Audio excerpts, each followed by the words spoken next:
Howdy Chem kids, hope you're all doing well. Thought I'd put together a little video for you to walk you through the problem set on solubility and solubility curves, making some of those calculations. If you just want to take a snapshot of the problems and their answers, boom, go for it, there you are. You can just hit pause and look at that and you're good to go. Otherwise, I'm going to walk you through just a few of the explanations of these problems and just remind you that this is what you did in the lab. You actually created a solubility curve graph that was based on, or that is based on 100 milliliters of water.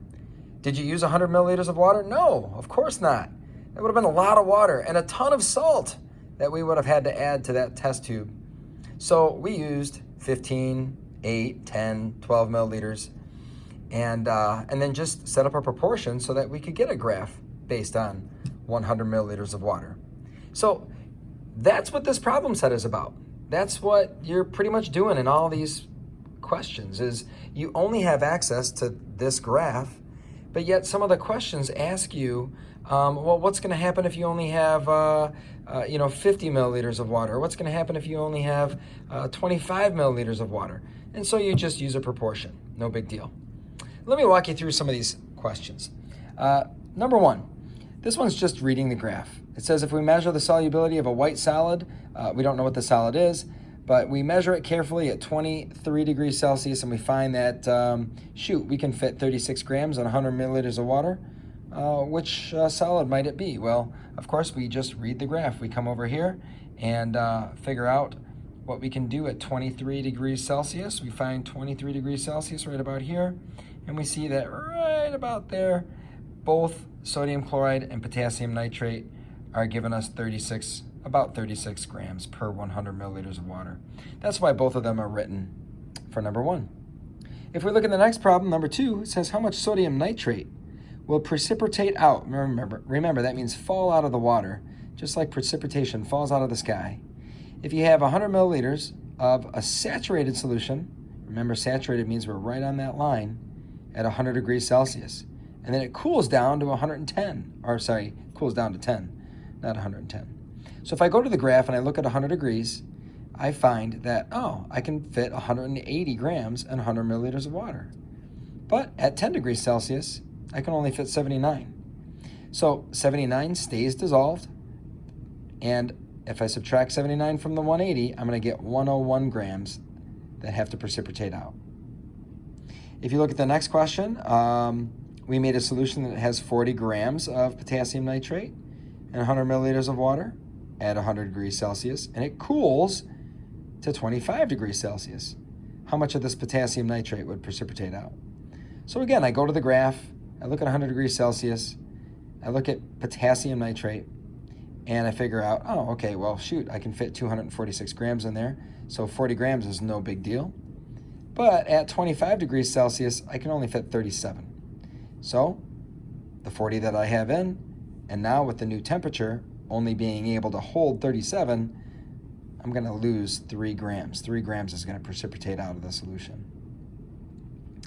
Looking at number 4, suppose you've got 40 grams of potassium nitrate from the above problem, dissolved in only 50 milliliters of water at 100 degrees Celsius.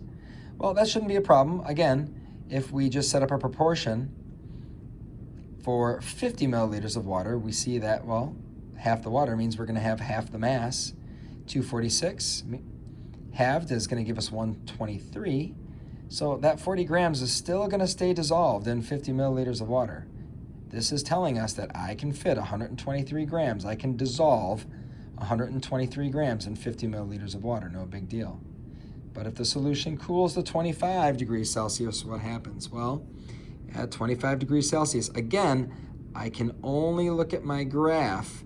That's the only source of information I have here. I got to go and see how many grams I can fit at 25 degrees Celsius. But remember, we're only talking about 50 milliliters of water here, so I have to set up that proportion. Okay, remember, it says right here in the problem, 50 milliliters of water. So 50 milliliters of water gives me 18.5. 18.5 is half of 37. Just like 50 is half of 100.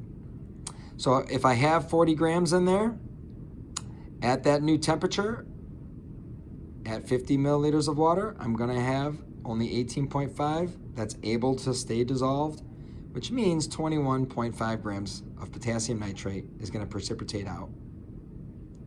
Looking at the next problem, suppose you dissolve 30 grams of sodium chloride, now we're dealing with a different salt, in 100 milliliters of water at 100 degrees Celsius, and then you boil away half the water, so that means we're at 50. So again, I go to my graph, I find my data, 39.8 can go in 100 milliliters of water at this temperature, but of course we're talking about half the amount, so that's 19.9 grams that will stay soluble, that will stay dissolved at that temperature. So 30 grams, but only 19.9 can stay, so 10.1 is going to have to come out. Now you can try number 6 on your own. There's 2 parts, and there's the answers. And if we flip it over to the other side, these problems are also, number 7 and number 8 are similar. Number 9, you just need to read the graph. I am going to walk you through a couple things on 10 and 11 because they're a bit different. They talk about temperature. So let's take a look. At what temperature will 30 grams of potassium nitrate dissolve in 100 milliliters of water? There should be a question mark right here. How about 50 milliliters of water? How about 30? So there's 3 questions here. I did the second one, B. This one's a bit different because, again, it's asking you for temperature. So if I go and I'm looking for 50 milliliters of water, it says I got 30 grams and 50 milliliters of water. Well, I can't come to this graph over here and do anything with 50 milliliters of water. It's based on 100. So I have to set up this proportion, figure out what it would be at 100. And of course, that's going to be 60. It's going to be double. So now all I do is I find 60 grams on my graph for this salt, potassium nitrate, and then I look at the temperature, right? I'm going to come over here. I'm going to find 60 grams for potassium nitrate. Boom, there it is. I'm going to come on down, and I'm going to get about 30. I think I wrote 36. It looks like it's more like 37, maybe 38 even. And that's the thing with these. If you guys are plus or minus 2, no big deal if you put 37, 38, 34, 35, because I know you made your graphs by hand, some of you, and there's going to be a little bit of variance there. And then looking at number 11, at 40 degrees Celsius, how many milliliters of water are needed to dissolve 35 grams of potassium nitrate? How about 70? So if you look here, again, I had to set up a proportion. This one's a bit different because I'm solving for milliliters. All right, so they're asking me how many milliliters of water are needed. Well, I know at 40 degrees Celsius, I can find that data point. At 40 degrees Celsius, I get 63.9 grams and 100 milliliters of water. I can either find that on the graph, or I can even find it right there on the data table. There it is. And just solve for X, solve for the milliliters of water, 54.8 by cross multiplication. And you would do the same thing for B. I use some sig figs there. And of course, number 12, you can give that one a whirl on your own. So I hope that helps out. If you have any questions, just feel free to ask. And I hope you guys are doing well, staying busy, and staying healthy. Talk to you soon. Bye.